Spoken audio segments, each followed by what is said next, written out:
What up, what up? Welcome back to the Crowdfunding Demystified YouTube channel. My name is Salvador Briggman. On this channel, we get into really understanding and demystifying, deconstructing, pulling this apart so you can understand crowdfunding and kind of understanding as well the things that go into a successful crowdfunding campaign. So we talk about equity crowdfunding, we talk about Kickstarter, Indiegogo, rewards-based crowdfunding, and really today, I want to get into why is it that people support crowdfunding campaigns? Why do people back these campaigns? What the heck do you get out of backing a Kickstarter campaign? So I want to kind of shed some light on that, really illuminate that for you, whether you're a creator or a backer or just kind of curious as well, and you're an onlooker. I want to get into that today. So I hope that you enjoy it, and it's coming up right after this.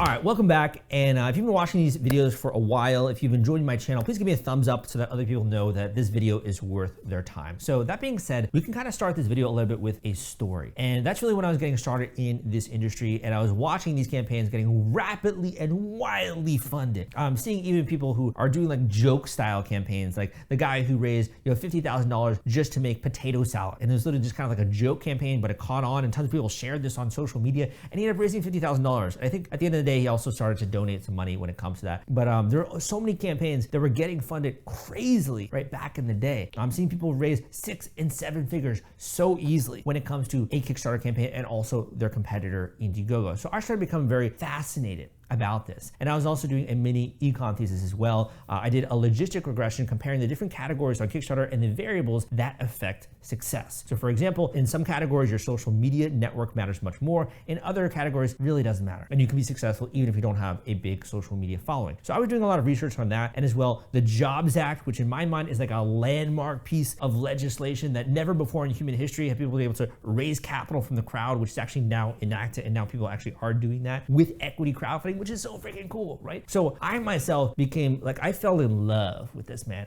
Dude, I got so passionate about this. I've written, I think, over 1,000 articles on my website, crowdcrux.com. I put out so many YouTube videos. We have over 400 podcasts on crowdfunding demystified. I have 10 books which are out there, right? Kickstarter launch formula, nonprofit crowdfunding explained, equity crowdfunding explained, real estate crowdfunding explained, etc. Like the list goes on. So I myself have been really passionate about understanding this. And when I started to kind of decode this and really get into some of the real reasons behind it, and also some of the almost secrets, if you will, the trade secrets that go into a successful campaign, I started to just share this as well with my community. So that kind of started with kickstarterforum.org, my community, which I think we now have over 10,000 members on that forum, as well as like my Facebook groups, my LinkedIn groups, like all that kind of stuff. I just started to share this information. Like you guys can like watch this, right? You can be more successful if you follow some of these tips and some of these teachings. And it was something that's for me still a passion to this day. You know, it's like a love affair. It's almost like you're married to a degree where I always come back to this work and I absolutely love it. But at the same time, what I started to understand is that just because I'm passionate doesn't mean that other people understand why Kickstarter backers are like stark raving mad. So what I wanted to talk about in this video is really from a scientific perspective and also from more of a, I guess,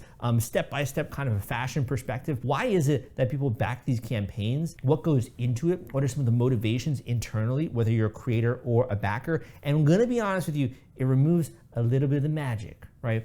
When you start to explain something that seems kind of like romanticized or fantasized or very exciting and magic, it starts to kind of remove some of the things that you maybe originally started to like about it. However, I do think it's important, and I think it's able to also talk about this in a very scientific or a very step-by-step fashion way. So that's what I want to get into. So the first reason I'm going to start with, man, is actually, I think, probably one of the most evident, which is the fact that people will back crowdfunding campaigns and Kickstarter campaigns because they see the products that is being presented on video or with the campaign page or being shared by social media. And like, this is so cool. It creates an emotional response of some kind. So I talk about this in my book, The Kickstarter Launch Formula, the fact that your product, if it can create an emotional response, in particular as well with your marketing, it's almost like it's so easy to get people's attention. And it kind of creates like this wide-eyed effect where they see something and they stop scrolling and they're like, oh my gosh, this is really cool, right?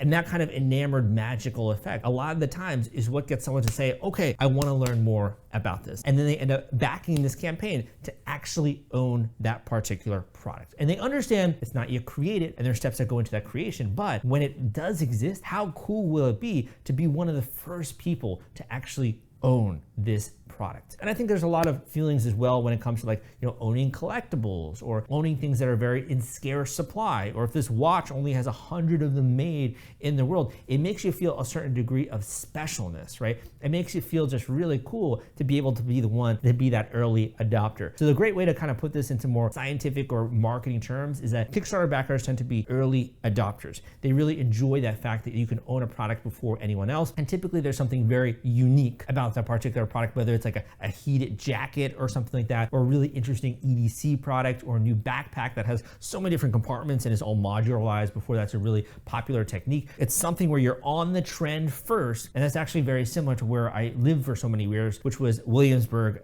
Brooklyn. And that's kind of like everyone there is very into like, being on the trend before everyone else. So that would be the first reason when it comes to why people back campaigns. The second reason is actually not what you might think I'm going to say. And this is that a lot of Kickstarter backers are also kind of enamored with a particular creator. And let me kind of deconstruct that a tiny bit. So what do I mean by being enamored? I mean that they really respect someone. They really look at that craftsmanship and they're like, wow, I really just admire the level of dedication, focus, the craftsmanship, the design that went into that particular product or went into that idea. Maybe that's a board game or something like that. That's so ingenious, that's so cool. And they're almost, if you want to think of it, not as a collaborator necessarily, but almost like a colleague. There's someone who maybe themselves are also creative type, or they also really admire great design, or they're a techie themselves, right? In some way. And they look at that creator and like, gosh, this person is absolutely killing it. And I love it. And I want to support it. I want to be one to own. They're almost like a fanboy. Like they love the fact that this person is doing such cool stuff, right,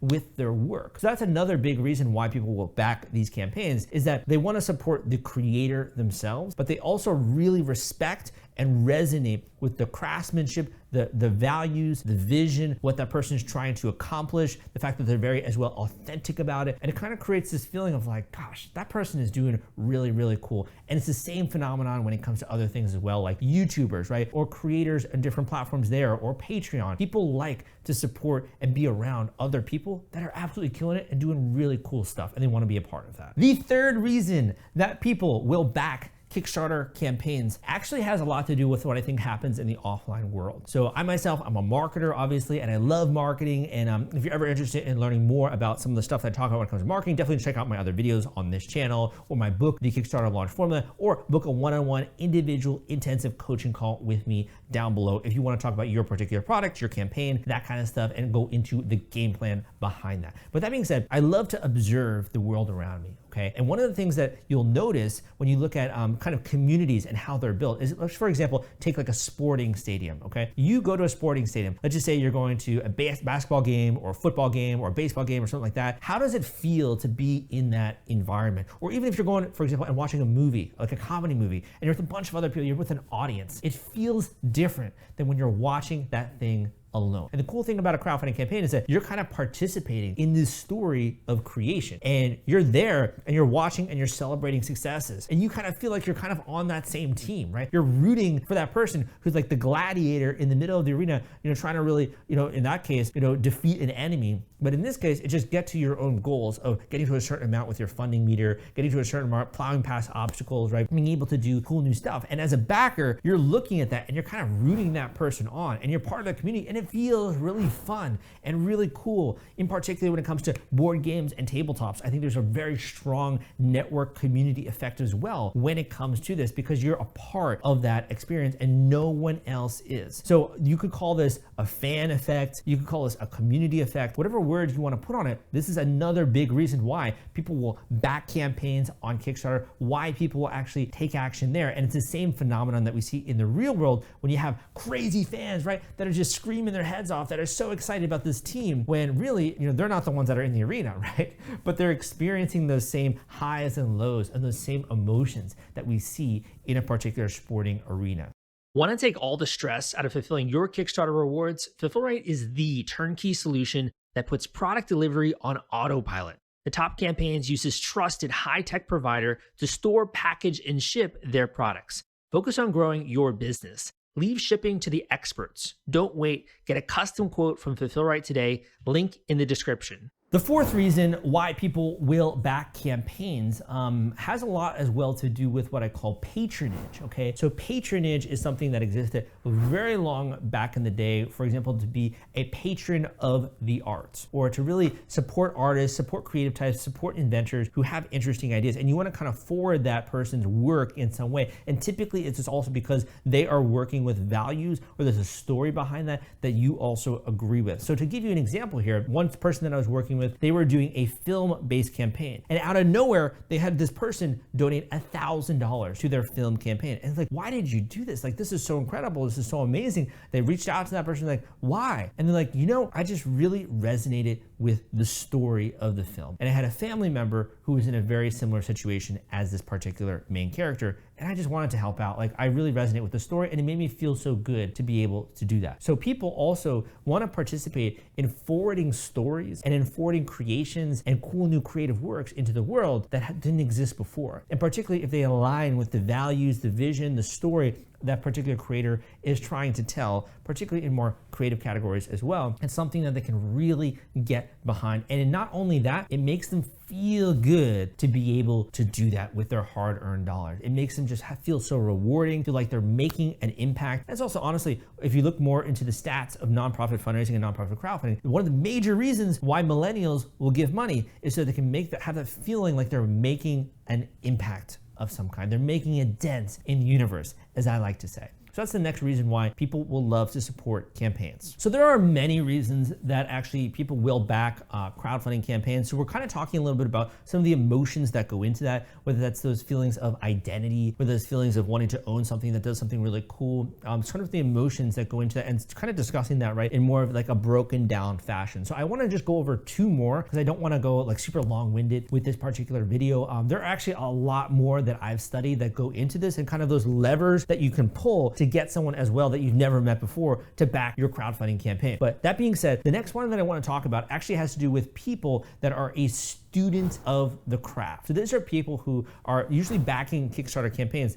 but they themselves are also a creator. And it goes beyond the first point which I made, which is more about admiring a particular creator. It's really that they are almost like co-collaborators, and to a degree, and they are studying the craft very intimately when it comes to this particular project. So maybe they also are a board game creator. Maybe they also are a product designer, right? And they want to be able to also talk shop a tiny bit. So a lot of the times we have people who are very creative in nature, right? Also wanting to support creators, and it goes beyond just admiration, is because they want to study the particular craft and want to get an insider's look into how this product is being made. And they're actually learning more about the process. Now, the thing with this is that there is a little bit of controversy, in my opinion, around this, because some people are like, you know what, I don't want people to understand the process, right? But that's kind of one of the things that goes into crowdfunding, is that it is a very public endeavor. So if you don't want to get into like, you know, all the things when it comes to, oh, we did this iteration, we did that, you don't want to give people that kind of lens of an idea. I'd say the majority of the creative types that I've met when it comes to crowdfunding campaigns aren't doing it in a duplicitous way, but they do want to understand the process that goes into making a product or making something happen. So I would say that that's the next reason, is that you tend to have a lot of industry people who are supporting campaigns as well, from more of a studious nature, or wanting to really master their craft to a much higher level. The last point that I want to make in this particular video has actually more to do with the identity of the person who is backing a particular campaign. So you have certain types of people. We talked a little bit about early adopters, right? People who want to own something before anyone else. However, there are also other types of buyers as well. So you might have more of a traditional buyer that's going to go to Target and it's going to get a very simple widget, right, to solve a particular problem in their life. Or you might have someone who sees something on TV and is going to go and purchase that particular item in a store. You then have other people, which I call buyers, who kind of want to have much more of a specialized experience. This would be people, for example, who are buying products on Etsy, where they want something that's kind of handmade,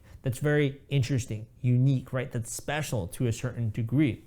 You have people as well who don't want to identify with buying just an ordinary product or an ordinary chair or an ordinary whatever it is, right? But they actually want something that's a little bit more special, a little bit more personalized, has a story behind it. So this is someone who really values their purchases in a different way. In the things that they surround themselves in their life, they actually care. It's not just like, oh, I'm buying another chair, right? Or I'm buying another, you know, this or that, or a cell phone case. It's really like, you know, thinking more intentionally about their purchases, thinking more intentionally about the things that they own in their life. And I would say that this is actually one of the huge hallmarks of a lot of super backers when it comes to particular categories with Kickstarter. And that's that people are actually owning things, or choosing to buy things, or choosing to support things, or choosing to back campaigns, not only because of the functionality behind that, but really because they also want to own something which is special and goes beyond just the early adopter kind of syndrome or the early adopter mindset, but really goes into also wanting something unique and having their identity as well tied to that particular thing. And then in that way,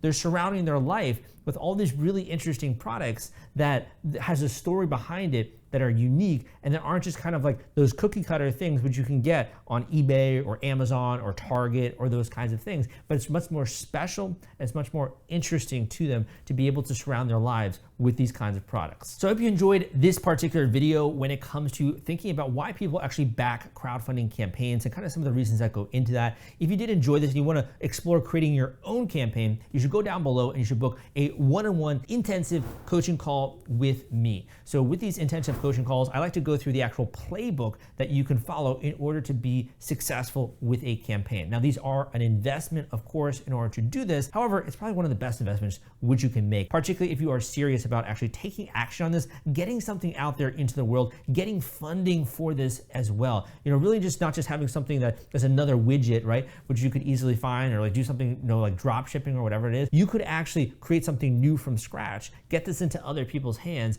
raise funding for this, get feedback, and grow a brand literally overnight. If that sounds interesting to you, go and book a one-on-one intensive coaching call with me below. We can talk about the strategy, the tactics, the resources, the tools, everything that goes into that. That being said, my name is Salvador Briggman. Hope you enjoyed this video, and I will see you next time.